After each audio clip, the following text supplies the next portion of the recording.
Hello, everyone. Welcome to our first Zoom forum, virtual VC forum. It's a little surreal here talking to you from my house, not Llewellyn Hall as it would appear, but thank you all for joining us today. So I'd like to start by acknowledging and celebrating the traditional owners on whose lands we are meeting today. Of course, we're not all in Canberra on Ngunnawal Ngambri land, but I am, and so I pay my respects to their elders past and present, and I'm sure each of you are thinking about the elders past and present from your part of our wonderful nation. So today is really a chance for you to ask questions of me. I am joined by staff working across the campus who I will refer to, who have specifics of questions. And our hope is that I know there's huge numbers of questions just based on the input into my inbox. And our hope is that we can help sort things out. I'll be honest, there's still a huge amount of uncertainty, but I'll do my best to tell you how we're thinking. Before we start, I'd like to run through some housekeeping items. All attendees have video and your microphone switched off. This helps keep the sound quality clear. If you would like to ask a question, then please use the raise your hand function at the bottom of your screen. Liv and Lou have sent an email to everyone registered with more details on how to do this. And if you have any questions or technical issues, please email vc.events@anu.edu.au, and they'll hopefully be able to assist you. I'll invite attendees to ask the question, and our moderators will unmute your microphone. Please wait so we can hear your full question when we do that. For some questions where you need a personalized response, I or one of the panel will respond to you directly after the forum. Please note this event is recorded, so it will be out there for our community to listen to.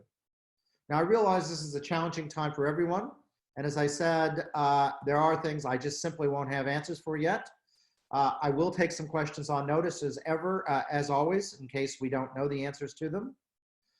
And I just want to remind you that the decisions that we are making here at ANU are being informed across the whole expanse of the university. And I really want to acknowledge the extraordinary work of our staff community in making our campus remote and operational. And I'd like to thank each of you putting up with what are extraordinary times and doing the best that we collectively can do. So on the Zoomcast here with me today, I have Professor Grady Venville, the DVCA. I have Professor Ian Anderson, the DVC Student Experience. Paul Duldig, the Chief Operating Officer. Professor Mick Cardew-Hall, I believe, is here along with Keith Nugent as the DVCR and PVC Innovation. Dr. Nadine White, the Director of HR, is here. Roxanne Missingham, our Privacy Officer and of course Head of Library, and Sathagar Sivaratnam, our Chief Information Security Officer, I hope has managed to join us. I haven't confirmed that as of yet. All right, so I think we're ready to start asking questions. And I guess the team, Liv and Lou, you're going to go through and start bringing people in, and we'll do our best to start answering questions. My case, it was the uncertainty. As me.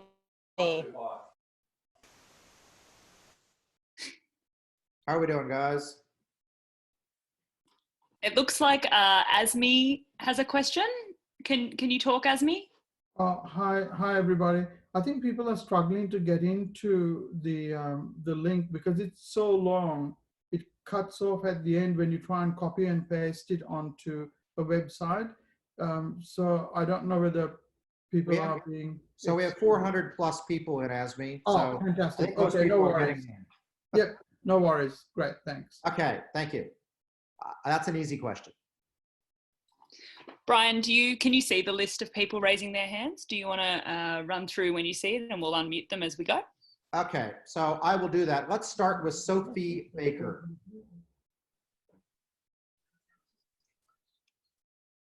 Hello, can you hear me? Hi, Sophie. Yes, and good to see you with a lovely profile photo. Hi. Yeah, sorry about that T-shirt. It's the wrong university. Whoops, I always do that. Um, Hi, Brian. We have a mentoring program for early career academics in Nectar, which Yep. is the Network for Early Career Teachers, Academics and Researchers. And we're currently recruiting mentors. We've now got 132 mentees and only 100 mentors. Yep. We're open to recruit mentors until the end of April, so that's another 6 days. Could you please encourage your senior academic staff and also your professional staff and our alumni to enroll as mentors? I certainly will, Sophie, and this is a great program that is a great part of ANU, and I thank you for all the work you do on it. And so, yes, I will make sure I include that in our blog today. Lou, you will, we can take some notes on that. But of course, the 409 people who are here today, I'm sure would be happy to also put up their hands. And so look at the blog today and we'll provide everyone advice about how to do that. And so thank you very much, Sophie. All right. Everyone's being very shy today. I don't have any other hands up. Let me just start then, and this will get the juices flowing. If you go through and you look at how we're doing right now, you can see that the number of COVID-19 cases has fallen off quite dramatically, and that means the government is thinking about how to start reopening, and of course we are going to be looking at that as well. I think you can expect us to be able to start moving over the coming weeks. Our intent is to find ways to support the activities that simply cannot happen without access to campus or working from home. But we need to do it in a way that is informed by public health, because the grim reality is COVID-19 is here and we may be lucky to completely get rid of it, but I think we're going to have in place quite strict public health measures of some sort until a vaccine is found, and that could be a long time into the future.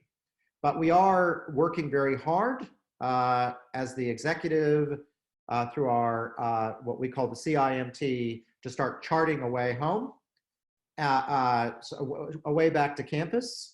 And so over the next few weeks, our hope is we'll be able to start bringing some very critical research back onto campus and people whose lives have been upended there. And then we will be looking at how we might, over the next probably 1 to 2 months, depending on what happens, having a general reopening to campus. But a lot of that is outside my control, but it will always be in a high social distancing mode. It's not going to be just business as usual, I'm afraid. And then I think we're still planning on having students return next semester at this point, but we need to figure out how that might work in working with the public health officials and the government officials. So it's, I know people would like something more definitive than that. We're working on just a simple set of principles. Those principles are: we must remain safe, and we must take into account the public health response as best we can. And we, of course, want to minimize the disruption to our staff and our students. So those are the principles that we are using at this point. All right. I think I have Matthew Collis is unmuted, and I'm guessing that means he has something he would like to say.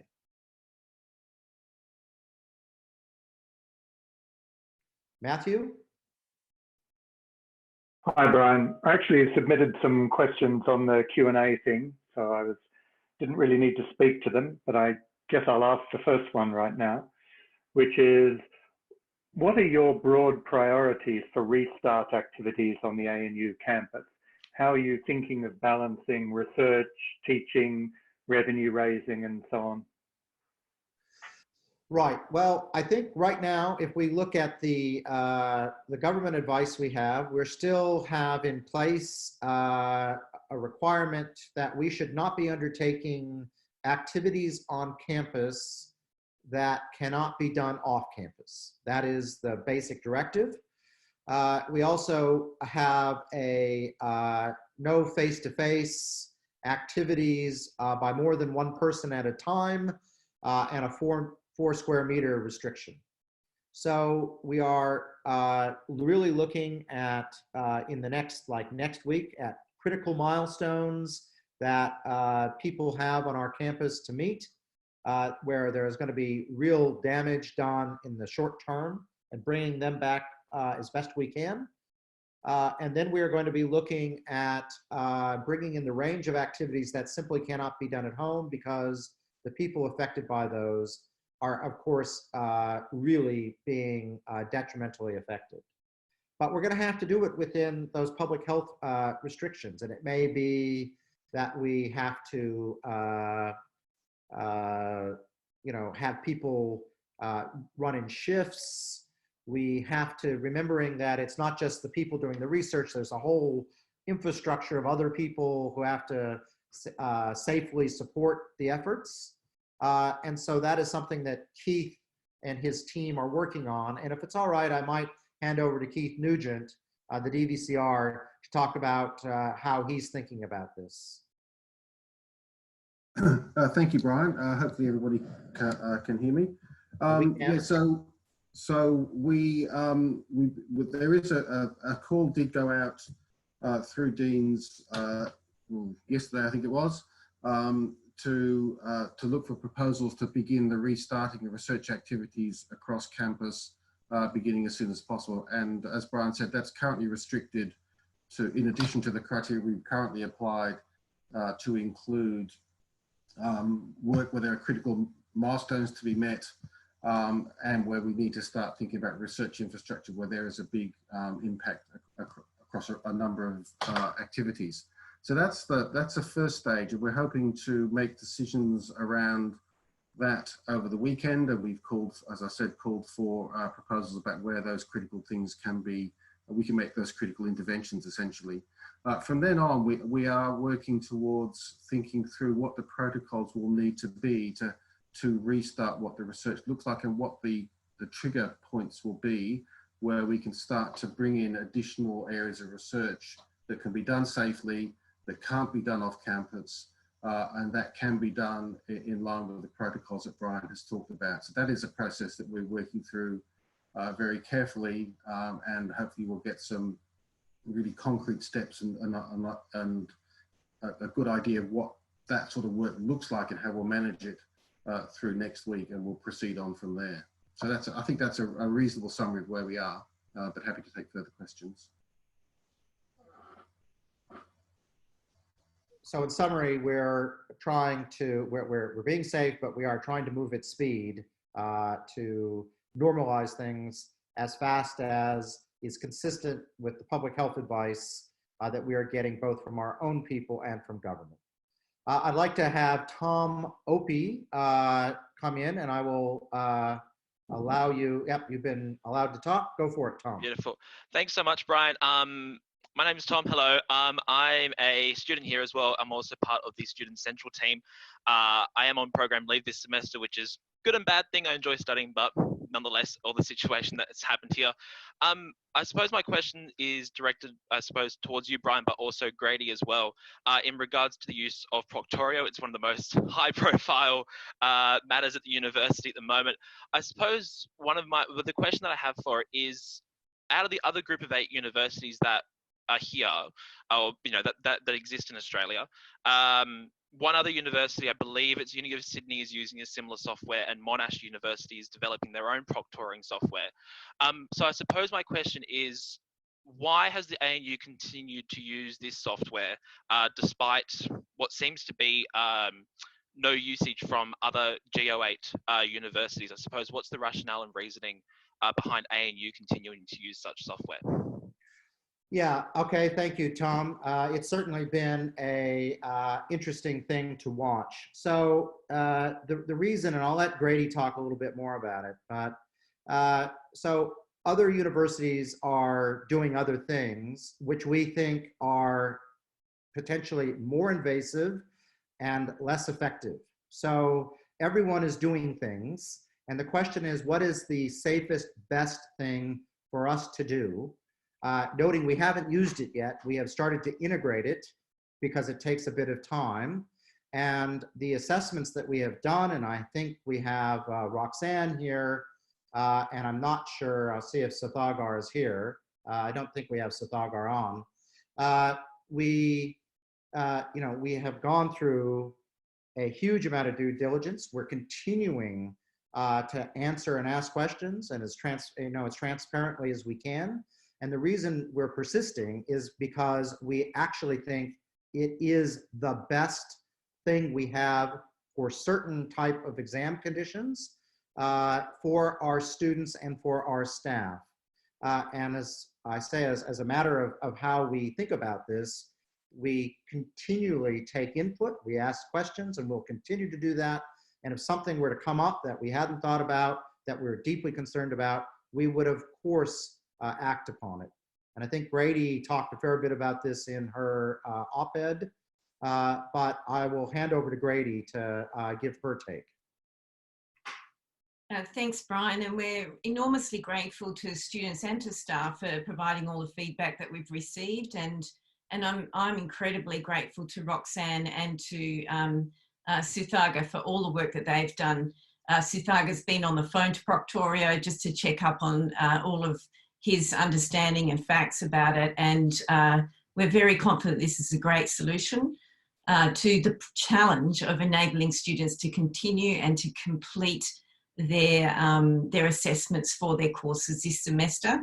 I've had many emails from students worried and stressed about not being able to complete, and so this is a great way to provide a solution to enable them to complete, get their grades and move on. I spoke with all of the GO8 DVCAs this week, and all of them are implementing a solution. Monash DVCA said that they're going to use Zoom to invigilate their exams, and definitely the DVCA at the University of Sydney are moving forward with their solution. You'll have to talk to them about if you're interested in their solutions, but we're very confident that our solution is the right one for our university. But we're really going to keep working with staff and students to enable that solution. We're really looking forward to the sandpit space where we can all have a go and play with it. Thank you. Thank you, Grady. Kathy Day. Hi, Brian, you can hear me? I can. Fantastic, thank you very much. Brian, you mentioned in your blog that you're looking at a financial hit of hundreds of millions of dollars.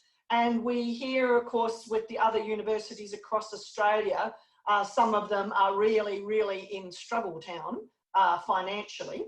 I'm wondering if you could talk a little bit more about the ANU financial position in the current year, and perhaps speculate on what that position would be next year if there were, for example, no international student enrolments, which is possible.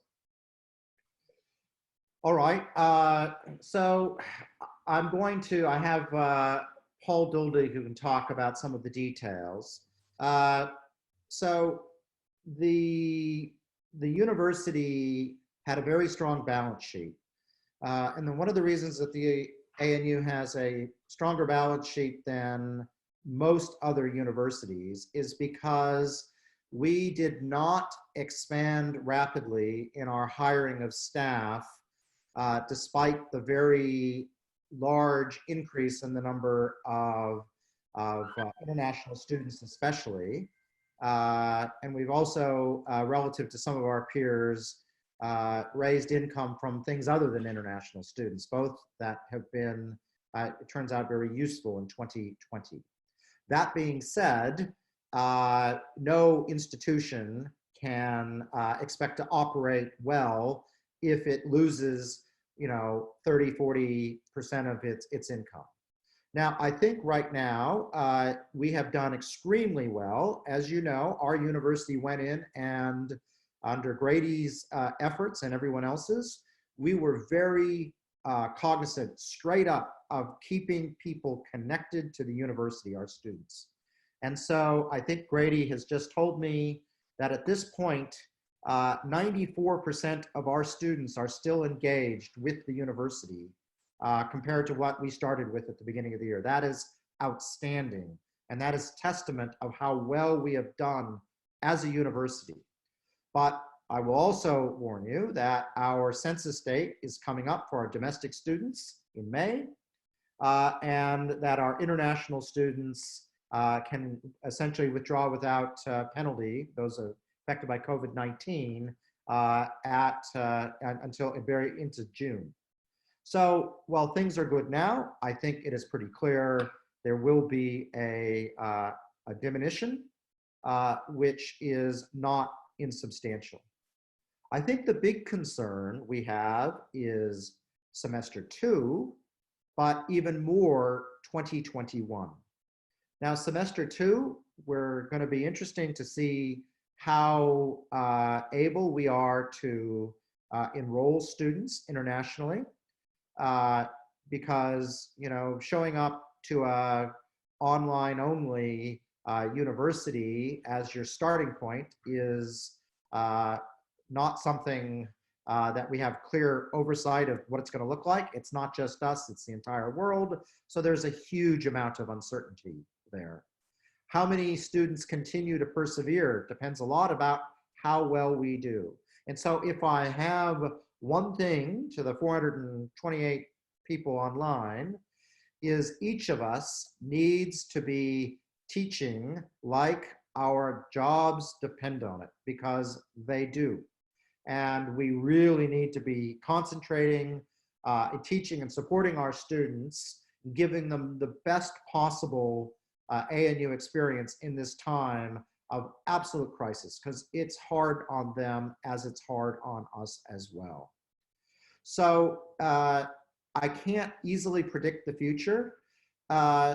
If I'm looking to 2021, I have had numerous conversations with both the chief medical officer and his deputy, the education minister, and they, despite, I would describe, some unhelpful comments by the prime minister and a couple other ministers, there is a great deal of sympathy for us. But a lot is going to depend on how the government approaches visas and opening the borders. And so we are actively, as a sector, talking about that. While I think your zero international enrollments is not going to happen, we will do better than that. We have a huge number of students already on shore and with us. And so you can look at our balance sheet. We had $320 million worth of international revenue, roughly in 2018, a similar amount in 2019. So that is on the public record. So I'll let you multiply whatever factor you want by it. But there is likely to be a fall of revenue, I think, next year in the hundreds of millions of dollars. But because of our strong balance sheet, I think we are, rather than what you're seeing in the sector of potential, forced redundancies, certainly right now, we are looking at more graceful measures, because I think the staff that we have here is the one we largely need in 2021, 2022. And so we will be working with staff, depending on what rolls out, to ensure that we are able to operate as the university we need to be. We're already relatively lean and mean, especially on our academic staff. But in terms of anything else I can say, I cannot, but my principles are that the world is going to be different in 2022 than it is right now. So the university is going to have to figure out what it needs to be, we haven't figured that out yet, and that is a conversation we're going to have as a university. But I am not intending right now, based on where we're at, to see the need of, for example, forced redundancies. But we may need to have some adjustments that involve me, involve you, involve everyone else, yet to be determined. And we will do it in a highly consultative manner. Paul, do you want to say anything else? Thank you, Brian. Now, you've summarised it very well. The only thing I would add is on the capital works side, one of the things that the university had budgeted for this year was a very large capital works program of over 300 million. So the first thing we've looked at is rephasing that to make sure that we have cash to achieve the goals that, that Brian's talked about. The other thing to mention is if you look at enterprises that have countries and economies that have been through significant challenges before, those enterprises that go into the crisis with a strong balance sheet and then make sensible strategic decisions about how to recover and bounce out of that are the ones that actually are in a far better position in 3 to 5 years after the crisis. So we are thinking long term as well in our analysis. Okay, and we're happy if you have additional things, you can add that. Tara, your hand is raised. Professional staff. So my question is a bit professional oriented. I'm just curious, a lot of us professional staff work in open plan offices. Yep. So, and a lot of face-to-face roles with students and staff as well. So what measures will be in place for those of us who work in an open plan setting? Yeah, so these are part of the things that our public health expertise group are looking at, but the fundamentals will be, you can see it, Bunnings on the how you deal with people. I think if you've had a chance to go to Bunnings, they have measures in place, and so we will need to adopt things like that. I'm not going to be too specific. I do think there will be issues around one person for 4 square meters. There will be, of course, testing regimes for anyone, I think, that's symptomatic. That will be across the ACT. And so the goal in all of this is, as long as the numbers of people with COVID-19 are extremely low, like they appear to be in the ACT, and we're in a regime where we're able to do more testing, and we put in place these quite stringent audited, because we will have to, I think, audit our how we're complying to our public health measures. The evidence is that you have very low transmission. And so it will be a combination of that, developed by people who are expert in this. Of course, if public transmission were to start in the ACT, then, like it or not, we're all going to have to go back to probably a higher level of lockdown. And that is something that could easily happen in the months or year ahead. It really comes down to how well we as a community, the ANU and beyond, actually do the public distancing as we go along. So it's a big combination. In these things, and I think this is a highly sophisticated audience, it ends up being a matter of probabilities, where you want to make sure that you're 99.99% sure everything's okay. But there is no 100%, and there never is 100%. And I think that's one of the challenges that the chief medical officer has had in talking to the Australian people, is people are used to black and white. I'm okay or I'm not. It's not like that. And for us, it's a matter of having lots of nines in the probability so that we're as safe as we can be. And that's the approach we'll be taking. Thank you. Next up, Yasmin. Thank you. Can you hear me? Yes. Great. My question is about teaching in semester 2, and I just want to preface it with saying that I absolutely loved ANU's response in semester 1. It was decisive and it just showed leadership. And what I'm a little bit concerned about, or what I want your feedback on, is semester 2 and then possibly 2021, where it seems to me that your focus at the moment is on reopening, and reopening, as you say, first the things that are vital that need to be done on campus.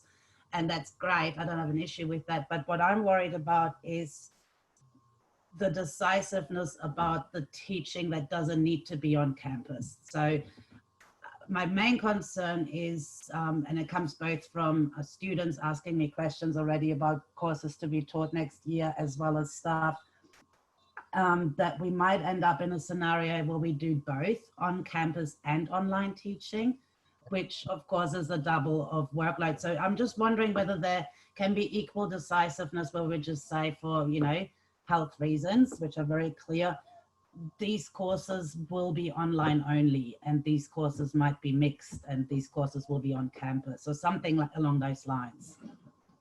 Yes, Yasmin, and I'll have Grady talked about this in a second, but you're right. We do need decisiveness going forward. So let me just give some overall guidance. Assuming that we are able to bring students back to campus, there are still going to be strict public health measures around social distancing. And my guess is, and this will roll out here in the next, I think we'll have a good idea in the next 3 or 4 weeks about the regime we'll be running in, will be that we will not be able to have people more tightly packed than 1 per 4 square meters. And if you happen to be teaching EC 1011 that has 800 students, and you multiply that, 3,200 square meters is bigger than any classroom we have on campus. So there are very clearly going to be classes which will need to be done remote delivery. If I were, and there will be some people who I think, and there are going to be clearly some students who are not going to be able to be on campus.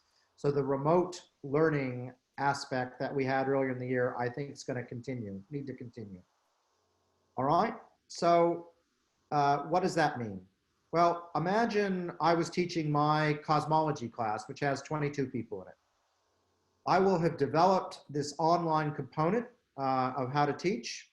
And in physics, we are flipping the classroom, so to speak, where people do get digital delivery. And then I will have the opportunity to do my tutorials, which I often like to do in person. But it may well be I need to do that as a Zoomcast. I can do that either way, and I can do that remotely. So I would be trying to think in my head about how I can probably cover off on a variety of things. For people who are immune suppressed, they're probably going to do remote delivery and Zoomcast for everything. That will be supported next semester. But for those who really want to go through and have face-to-face toots and things like that, or teach their class in person, we will have, for some of them, the ability to support that, I believe, and that will be rolling out over the time. But I do think people need to be thinking strategically as best they can, and Grady and her team will be helping about how we can sort of not double our work and cover off on all scenarios. And I told you how I would do it in my own class of 20 people. But one can imagine how we might do that in classes of all sizes and scales. Grady, over to you. Oh, thanks very much, Brian, and thank you, Yasmin. That's a fantastic question, and it's really tricky. We've got so many variables that we need to take into consideration with our students and the way we teach, for example. But we are working, the Teaching Continuity Working Group is working on a priority list of students who may want to come back onto campus, including students who are involved in practicums, lab-based work, studio-based work, and research students. Then we've got other variables around the health triggers that Brian elaborated on, semester dates, and also our residential halls as well that impact on the degree to which our students can come back onto campus and how we can do that safely. And so I'm working very closely with the associate deans and the colleges, and we also need to work very right down into the directors, because as Brian's example, it's all about each program and how we can manage the workload in there. So, for example, to stop the doubling up of the amount of work that staff have got to do, if they have to do some remote and face-to-face teaching, we really want to reduce the number of courses that we're delivering next semester. So any electives that we have, we will try to reduce that so that each individual staff member, their workload is manageable. And so that we really need to work closely at that local level to make sure that happens. And thank you for your question. I think it's a really important one. All right. I have Elizabeth Ratnam. You've been shy about raising your hand, but I will read out your question. How is ANU leading research, adaptation measures, strategies for economic recovery, and supporting government, industry, society during this pandemic? And how can we best help the effort? So that is an excellent question, because we have been doing a huge amount behind the scenes and sometimes in front of the scenes. Our public health expertise is among the best, not just in Australia and the world.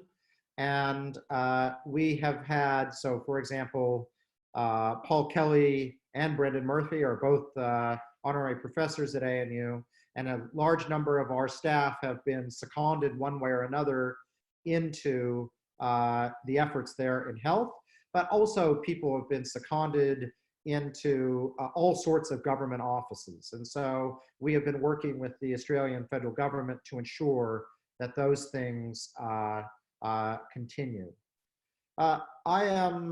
We have been sort of in crisis mode, just trying to figure out how do we make things work on the ground for us, but we're also thinking to the future. What is the future of Australia in the world? What is the future of higher education? What is the future of ANU? And so we're going out and beginning to convene a series of activities on that front.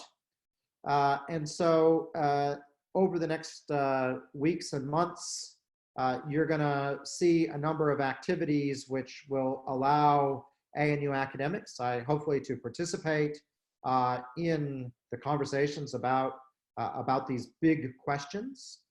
And there's a lot of bottom-up things happening where people are saying, this is an interesting question. They typically work with their head of school or within the ANU on the professional side, talk to their service division directors about things that they can do to help the ANU cope, or think about the longer term of the things we should be looking forward into the future. So you would have seen last week, maybe not the happiest conversation, but the existential and catastrophic risk group got together, brought people around the country, and started thinking about pandemics and other things and how we can contribute.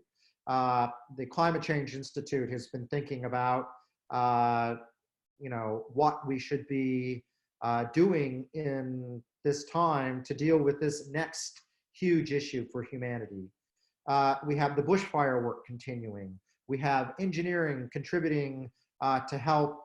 Imogen Mitchell, who is the head of the School of Medicine, has been seconded into ACT Health and help build and create everything from software to parts that she might need. So it's been very multifaceted. And I guess my advice to everyone is, if you have an idea, talk to your director about how we might do this. Talk amongst yourselves, bring up ideas.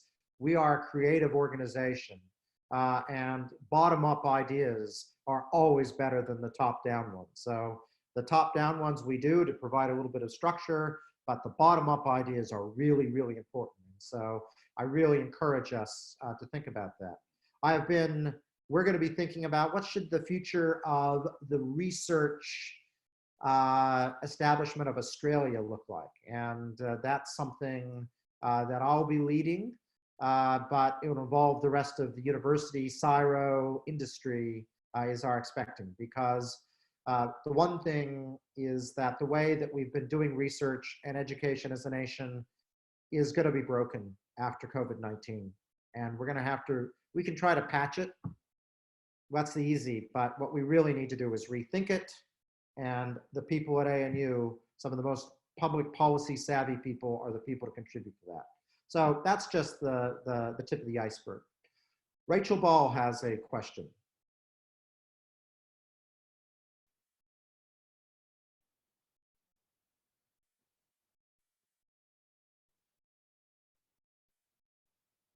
Rachel, go for it.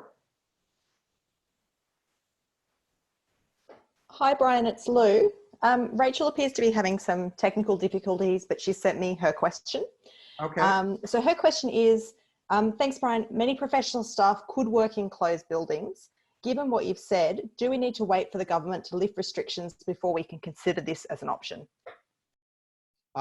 So the answer is, we're definitely not going to do something that goes across the government, because they will arrest me.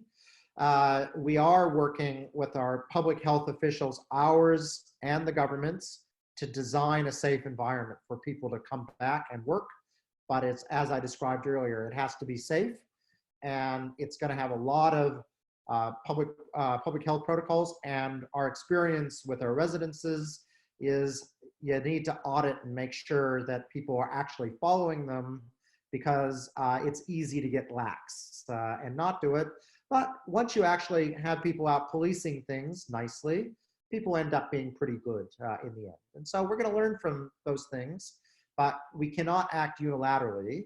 But we also need to be on the front foot and making sure we're pushing things so that they happen sooner rather than later. We could also just sit back and, you know, watch the world go by as well. And we don't want to do that.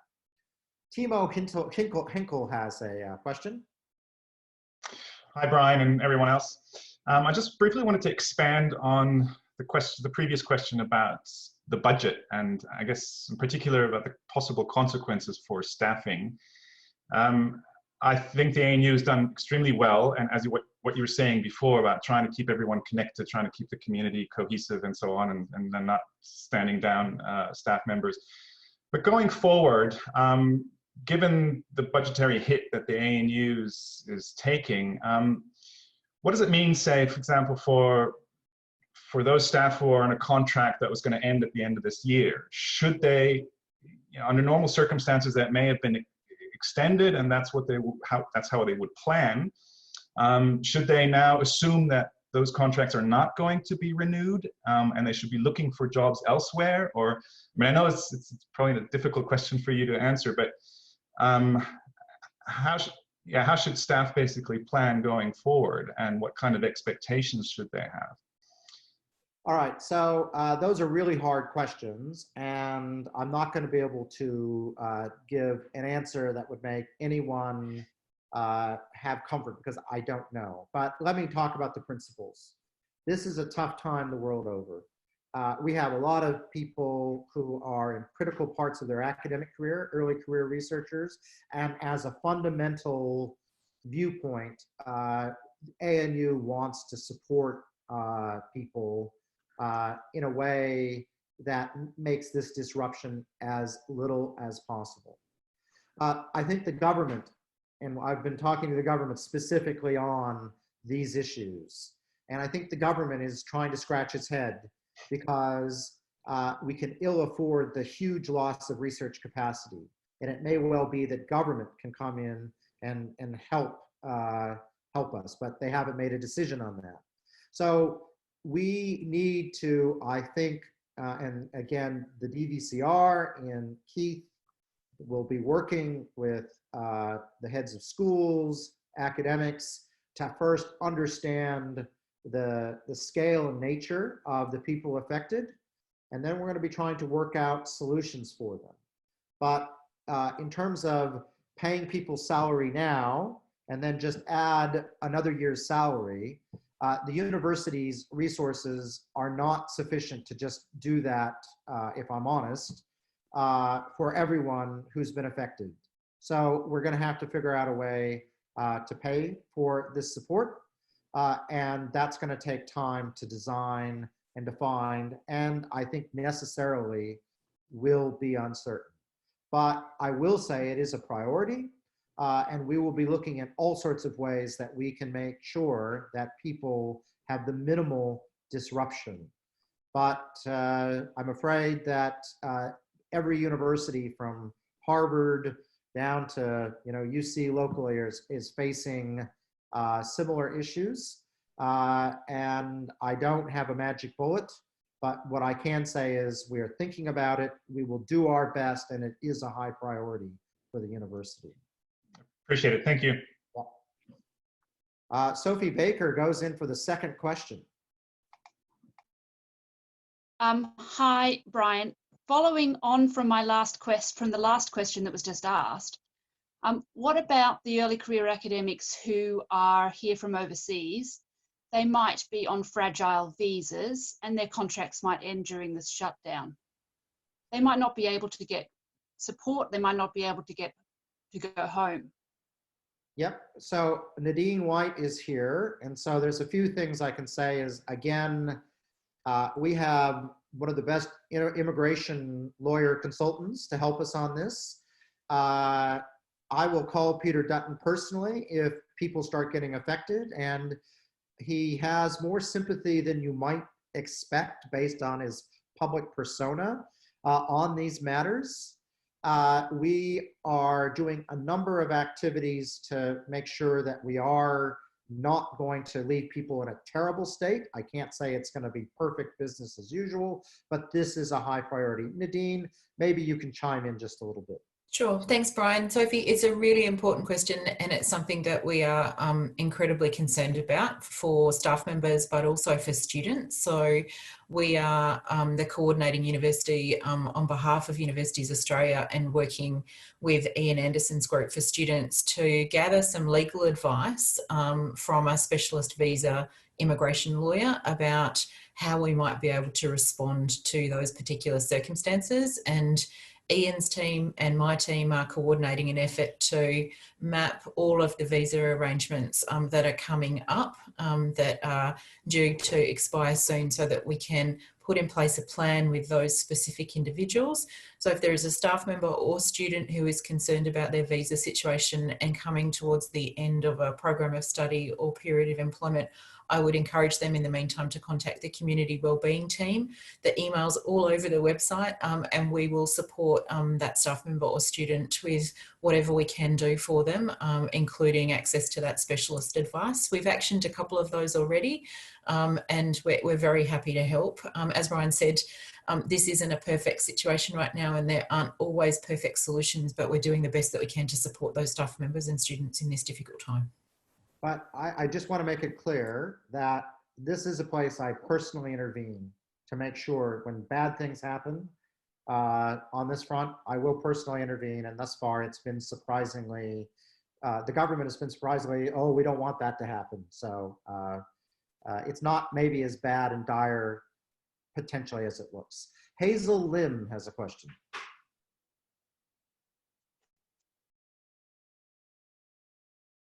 Hi, it's Hazel Lim here. Can you hear me? I can, thank you. All right. Okay, with the pandemic and the shift to remote learning, has the senior executives of the ANU started thinking or soul searching or about the relevance of ANU or how it would stay relevant, given that it's committed to academic rigor through face-to-face teaching, given that it's a research-intensive institution, and given that relative to the other G of 8, it hasn't really done that well on teacher engagement with students. So in that context of it and potentially remote learning continuing on into the future, that risk, how is it going to handle that? Well, as I said earlier, Hazel, we have made a priority of improving our engagement of our staff and our students, and it is going to be a priority, as I said, for people to teach like their job depends on it, because it will. If you look at the various Group of 8 universities and their teaching engagement, we're sort of middle of the pack. UQ has put a lot of effort in it, and they have improved in how they're perceived.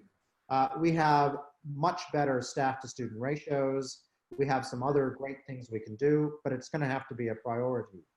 With respect to the new normal, I think this experience will make very clear to us what we can gain, where that person-to-person experience is important, and hopefully it will allow us to focus on how to really up our game of the teaching and student experience that we provide. So we are thinking about it, and this is, a crisis is always a good chance to change and to improve. And one of the things is every staff member who has resisted digital learning knows it now, and they haven't had a choice. And so there's been a huge uptake in digital, almost 100%. And so that's a positive place for us to work on. I don't know, Grady, anything you want to add to that? Thanks, Hazel. And you've got the data exactly right. The student feedback on the student experience survey is that they see our teaching quality to be excellent. We're top of the GO8, but they don't feel they're adequately engaged in their studies.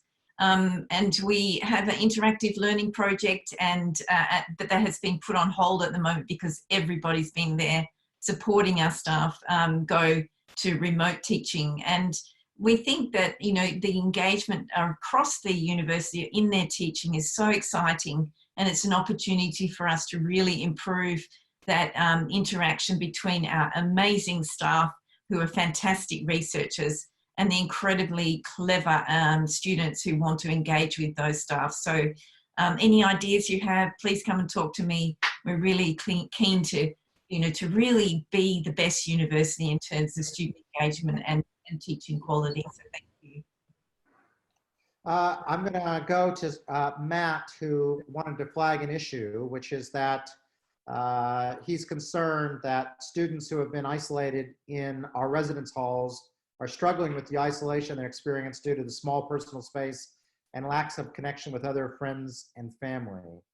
And ask, are there initiatives the ANU is offering to support these students? And Ian Anderson, I might have you talk a little bit about this, because yes, it is challenging. And I think one of the things we have to figure out how to do is to provide that social connectiveness, whether digitally or getting people out, marching on the side of Black Mountain or whatever. But Ian, do you have, Ian's been thrown into the deep end here in his first month. But Ian, why don't you just give your few thoughts on that? Hello, Brian, thank you. And I'm pleased to join you all for this first virtual meeting. It hasn't been a month, Brian. It seems like a year, but it's only been a few weeks. Yeah. Some of my team have been working very hard with the residential halls. Over the last few weeks, our initial priority has been to try and make them as safe for the duration of the pandemic. That's required us to really focus on implementation of work around social distancing, enabling and supporting students who can leave safely to go home. We're sitting at about 34% of our total occupancy at this point in time, and I'm really pleased that through the work of students in the halls, the leaders in the halls and my team, we're actually now getting to a point where we think that we're the best that we can be in terms of public health safety in the halls. As you know, student residences, aged care hostels and alike institutions are really hotspots for a potential community outbreak to grow. So this has been a major risk and a major concern for us. We have started the conversation around what that means for both students who continue to remain in halls and for students who essentially become off-campus members of the whole. There's a piece of work going led by Susan Hallier, looking at what we can do to really maintain that continued social cohesion and support mechanisms. And we are going to accelerate that piece of work over the next few weeks to ensure that, and to be honest, this is not a great experience for those students who are left behind. It is not a great experience, but there are things that we can do to mitigate that, and there are things that we can do to really support them in the transition. Now, some of those things may lift as some of the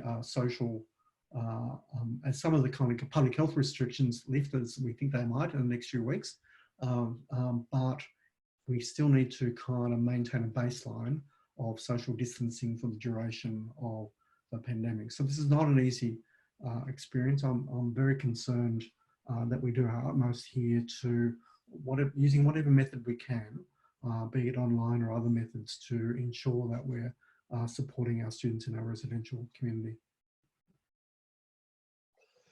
All right, thank you very much. So I have a question from Valinka Vecchi, which is that I'm trying to get through, is that this is challenging, I think, for our students, as you can imagine, and the student engagement through the online teaching platform. And the students are clearly anxious, and I guess the fact of the matter is that tutorials are not all tutorials are being run live, and I guess the question is, when we're looking at the online teaching platform, how are we going to, and maybe Grady, this is for you, how are we going to go out there and try to improve engagement and ensure that we really do monitor how we're doing and improve what we're doing along the ways? Grady? Many of you may know that we've cancelled our regular CELT survey for this semester, and we're collaborating with University of Melbourne and University of Queensland for 2 surveys, one for staff and one for students, that will focus on exactly this. How did they do in the remote learning environment? What suggestions have they got to improve it? How were they engaged? What was engaging? What wasn't engaging? And so we need that student and teacher feedback and information. And we need to invest in our teaching. To be a great teaching university, we need to invest in support for our teaching staff. We need to listen to students so that they can give us feedback and we can respond to that feedback and involve them in that process of improving the engagement. And I think we have good relationships with both of our student associations, and we just really need to work on it. So really happy for anyone to come and talk with me and give me feedback about that. Thanks, Brian. Thank you, Grady. Now we're past 11 and I do need to wind this up. Rachel Ball and Sophie Baker, you both asked questions and you have your hands up, but what I'm gonna do is have you, if you have questions you wanna ask, you can email me, but I think it's important for us to try to wind this meeting up more or less on time. So I wanna thank everyone. I think we'll be trying to do these on a regular basis. It's great to see so many people involved. Thank you for your time. If you have questions, please send them in.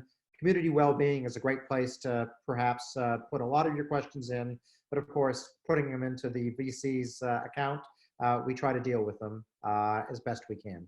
So thank you all. Have a great day. Have a great weekend. And look forward to continue to communicate with you. And thank you to my team that was online with me today. Cheers.